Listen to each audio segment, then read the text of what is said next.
at the same type at the min b'minai, say that it's nullified in the majority already, and then you can already assume that there was 60 because you've lowered down the isser over here because you've nullified it. Right? In Shulchan Aruch we do it exactly the opposite. It's okay. A new Mishnah. We had this Mishnah once before, quoted, and here we have the original. The Gid Hanasha is relevant when you shecht an animal, the animal's kosher, and you're going to eat the animal, you have to take out the Gid. The Mishnah says, Nayig b'tahira. With a kosher animal, you have the Gid Hanasha there. Ve'ina Nayig b'tmeya. But if you shecht a non-kosher animal, we're on 100B. But B what? What is the number there? B1. Bingo. Great minds. I also said it. What? I also said it. You too? Oh my gosh. We're at that Mishnah. She said that the Gid Hanasha applies to a kosher animal, but it does Eina Noig B'Tmeya. If someone would slaughter, or I mean, it doesn't have to be slaughtered, kill a non-kosher animal, and he would eat the Gid Hanasha from inside it, he wasn't supposed to eat anything from it. But if he eats the Gid Hanasha, he doesn't violate the prohibition of the Gid Hanasha. Oh, that's encouraging. If it has no flavor, it'd be violated. Oh, very good. You're like straight in this in the Gemara. That's the big discussion. Hold that. We're going to get to that. Rabbi Yehuda says af b'tmeya. Rabbi Yehuda is Rabbi Yehuda Rabbi Eily, student of Rabbi Akiva. Very common in the Mishnah, the opinion of Rabbi Yehuda. Rabbi Yehuda Rabbi Eily. Stam Rabbi Yehuda in the Mishnah is Rabbi Yehuda Rabbi Eily. Rabbi Yehuda says that it does apply, and Shbaran tells us he's buried outside Tzfas. Yeah, the word Tzfas. On the way to Tzfas. Amar Rabbi Yehuda. Rabbi Yehuda says, "V'aloi mipnei Yaakov neser Gid Hanasha, v'adayin behema tmeya muteres lehem." Before the Torah was given, they were allowed to eat non-kosher animals, and they were already told not to eat the Gid Hanasha. It means it applies to non-kosher animals. Bnei Yaakov, the children of Yaakov, they didn't have to keep kosher, and they were prohibited. Maybe they did keep kosher, but technically they were allowed, but they were prohibited to eat the Gid Hanasha. We see it applies to non-kosher animals. Amrulai, the sages said back, this is an incredible line, B'Sinai Namar. The Torah is from Mount Sinai. Ela shenichta b'mkaimai. They put the halacha back in the story, not because it was prohibited then. It was prohibited when the Torah was given at Mount Sinai. They happened to write it. Who happened to write it? Moses, God, the author, put it back in that area to put it in that law should be applied to the story where it's taken from. So they never had. They were never prohibited with the Gid Hanasha. No, the Gid Hanasha was at Mount Sinai. It just goes back. It would be like if the laws of Bris Milah were put back by Avram Avinu. And actually, some of it is Menachem Kol Zachar. We have halachas from there. Menachem Kol Zachar. Yeah, but the mitzvah of the Bris Milah was given to Avram Avinu. It's not Right. put it back. Okay. But it was not obligated. Yeah, it was. So the Rambam. Yeah, it was. They had to do. We have a large Gemara here. The Rambam has a very famous piece on this Mishnah. It's in Reish Daled. The Rambam is published after the Rosh, and the Rambam writes of it. V'sim libcha likar agadol.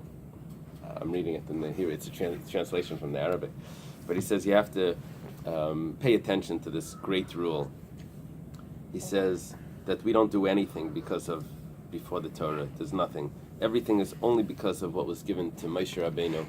It's not what was given at Sinai is it. Everything else is doesn't matter. Just the story. Yeah, it's just all that. Because the Abbot was not mechuyav. And that's why. And he says, we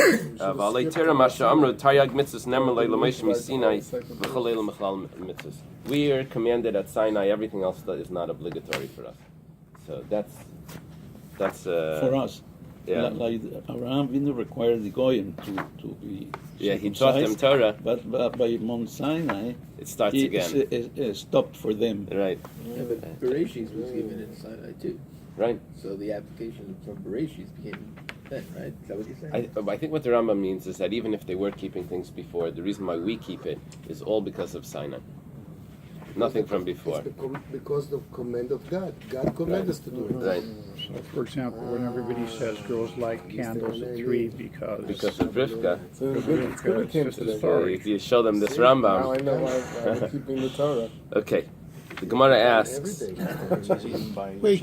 even by Sheva Mitzvahs B'nai Noach, It's they very have to good. keep it because it was by Moshe Rabbeinu about Har Sinai. Very good. Not Very because. good. That's a very good point. It's a Zaidi. Zaidi has That's a very good point. Wait, so just summarize What did that it say? one more time. Yeah. Just concisely. Goyim have to keep Sheva Mitzvahs B'nai Noach, not because of Noach, B'nai Noach, that what happened then, but because that they are accepting that the Torah was given at Har Sinai, therefore they keep Sheva Mitzvahs B'nai Noach, because it was a command from Hashem at Har Sinai.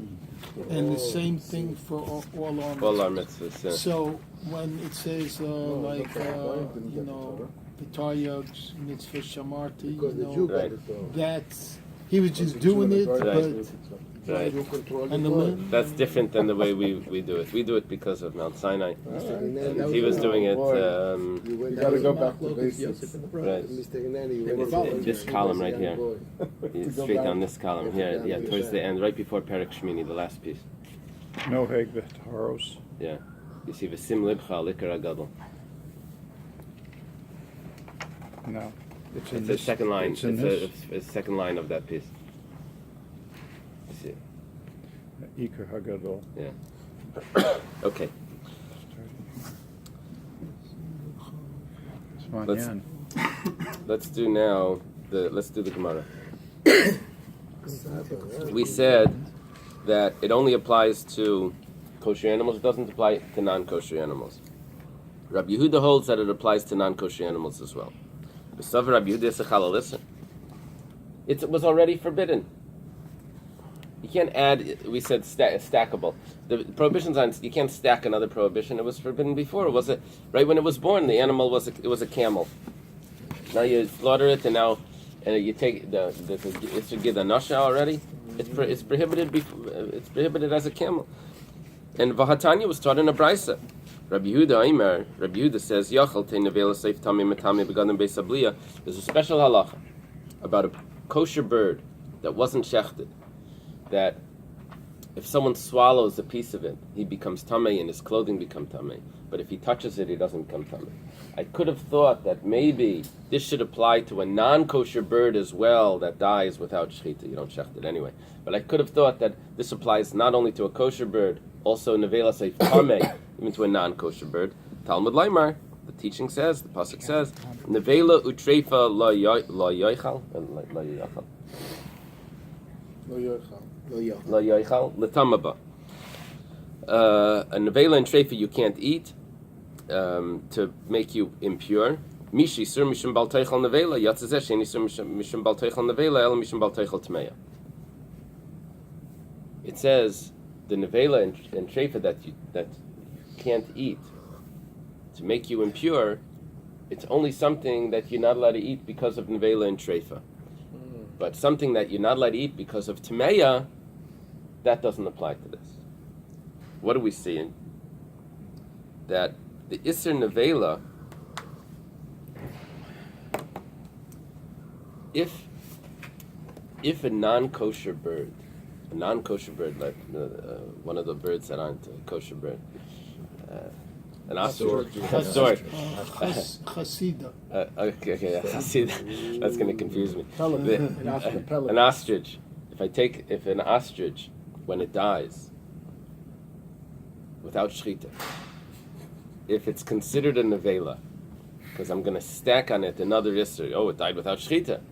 Now, if I eat a piece of that, it should be metamed because I would have the prohibition of nevela on an ostrich. And so why is it not metamed? Rabbi Yehuda tells me that there's no prohibition of nevela on an ostrich. It's also from before. That means that prohibitions are not stackable. So why does Rabbi Yehuda hold that the Gid Anasha applies to a camel when the Isra of Nevela doesn't apply to an ostrich? V'chi Tema, maybe we can answer that, well, we did this wrong. We're not going to try to put a nevela on an ostrich. We're going to go back and we're going to go back to the gid anasha, to the camel. That's what Reb Heschel was saying. If we say that the gid has no flavor, then eating the gid was never prohibited in a camel, because it's like eating the bones, the hair, that's only edible parts were prohibited. This has no flavor. This is not an edible part. So if we say that it was never edible in the Ein Begidim B'Nais Tam, however, it comes the Torah and says that even though it's like a piece of wood, nevertheless it's prohibited as a gid hanasha, then we could understand that there's no prohibition of tmei on it. There's only a prohibition of gid hanasha on it. So it's not stackable. This happened to be a hole in the prohibition of the camel, and we put the gid hanasha prohibition on it. And even by a non-kosher animal, there's only the prohibition of the gid, but there's no prohibition of a non-kosher animal on it. Maybe we could say this. The problem is, does Rabbi Yehuda hold that a gid anasha has no flavor? We're going to prove Rabbi Yehuda holds a gid anasha has flavor. Then we're going to be stuck. Then we're going to have to say that it's stackable. We can't say that it's stackable. Okay. But it was taught in a brisa. If someone eats a gid anasha of a non-kosher animal, Rabbi Yehuda mechayev shtayim. Rabbi Yehuda says yechayev twice. Rabbi Shimon paiter. Hayechayev twice. One of them must be because it's not kosher. The other one must be because it's a gid anasha. 1 second, would you consider the barya from a non-kosher animal? Yeah. Now the din of a beria is only relevant if I've mixed it into other pieces, or I would say it's not bottled. But to say that I get malchus for eating a non-kosher animal when I ate the hoof, or if I ate the gid, that I'm not going to say, even if it's a beria. I'm right. If it's a gid anasha, then it's the gid anasha is a beria. That would tell me also the shear. If I eat the whole thing and I didn't eat the shear.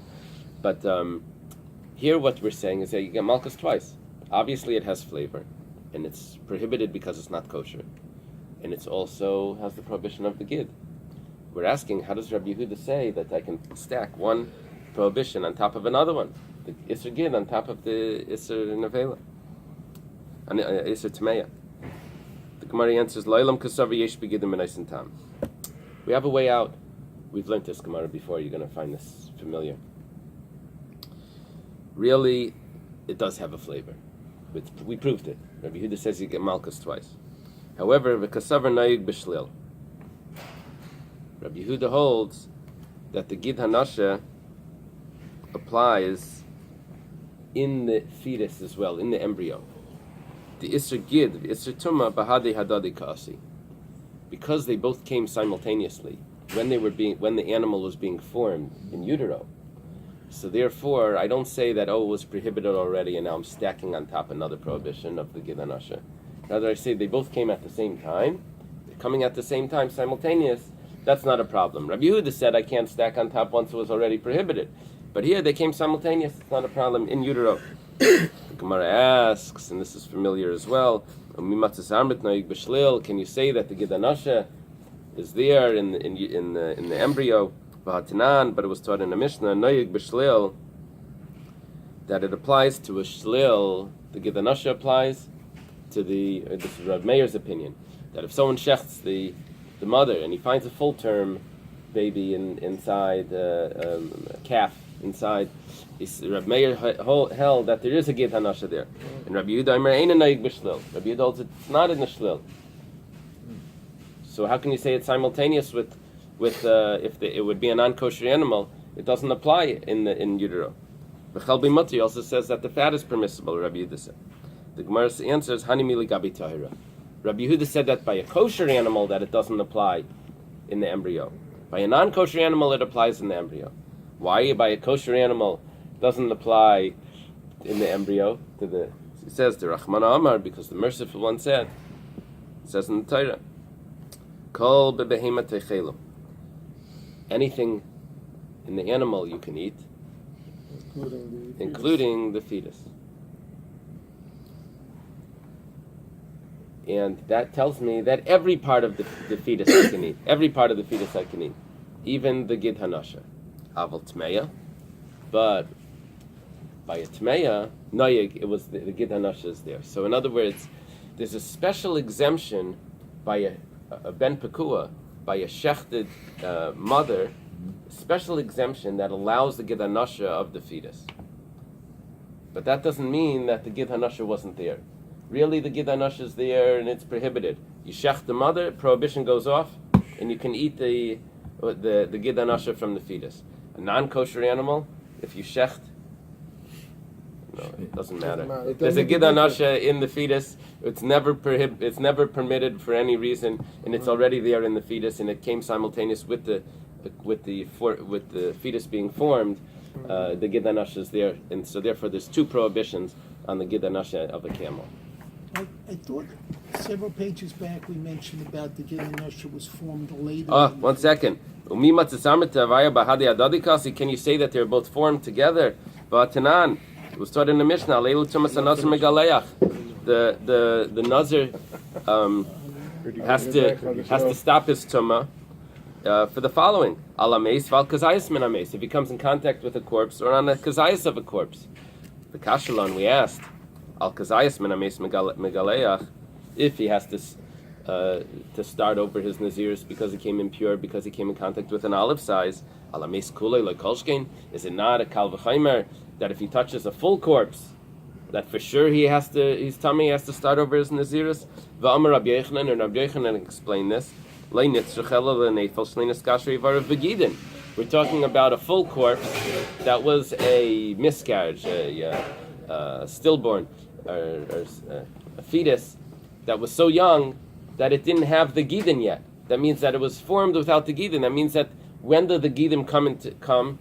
Only a little bit later. Alma isur tumakadim. That means that it was, when we go back to an animal now, we say that the animal was formed, and it's prohibited because it's a camel, let's say, and the gid comes later. The Gemara answers, "Afagav the isur tumakadim, asur isur gid chaylalash ken isur nayig b'bnei nayach." Now that we learned the Rambam, this is confusing. Yeah. But this is Rabbi Yehuda's opinion. The Rambam was saying the Chachamim's opinion. He answers that even though the Isser Tumah came first, but the Isser Gid could be superimposed on top because it has a stringency. What's a stringency? That it applied to Bnei Nayach. The sons of Yaakov already weren't allowed to eat the Gid. They kanami, I'll prove it to you. The Ktani, because it teaches in the Mishnah. Rabbi Yehuda v'alayim b'nei Yaakov nesa Gid anasha v'adayim behemoth tmei muteres lahem. The Rabbi Yehuda's proof is that it applied to Bnei Yaakov, even though they were allowed to eat the behemoth tmei, non-kosher animals, they weren't allowed to eat the Gid anasha. So this is his chumrah that he has, and therefore, according to Rabbi Yehuda, something that has a chumrah could be stacked on, imposed over something that was prohibited already. Okay, go ahead. When we say that the Gid Hanasha applies to an embryo, Okay.